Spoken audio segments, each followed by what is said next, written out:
यहाँहरू सम्पूर्णलाई शुभ बिहानी, सेवाहरू नमस्ते।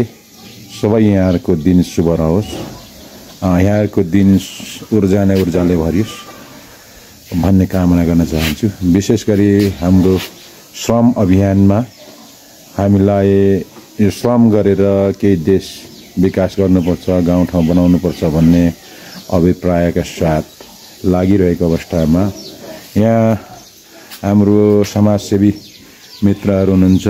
पृथ्वीराज खापुङ, दिलीप खापुङ, प्रतीक कुमार खापुङ, यहाँले चाहिँ हामीलाई जम्मा 15 थान टी-सर्ट र 30 थान बेलचाहरू चाहिँ उपलब्ध गराइदिनु भएको छ।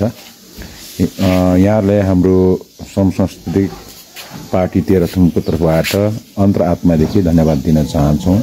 यहाँको सत्कर्म र सद्भाव एउटा सहकारीले, हातेमालोले पक्कै पनि देशमा अथवा आफ्नो गाउँठाउँमा केही कुरा विकासको कुरामा टेवा पुग्नेछ भन्ने कुरा जानकारी गराउन चाहन्छु।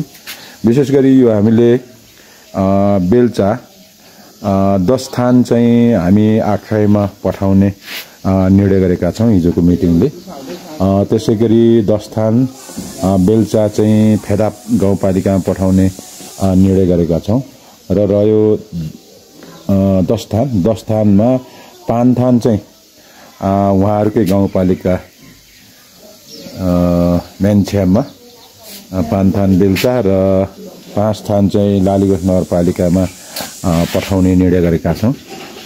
उहाँहरूलाई हामी महान दाताज्यूहरूलाई हामी श्रम सांस्कृतिक पार्टी तेह्रथुमको तर्फबाट अन्तर्आत्मादेखि धन्यवाद दिन चाहन्छौँ। जय देश, जय माटो, जय श्रम संस्कृति। धन्यवाद।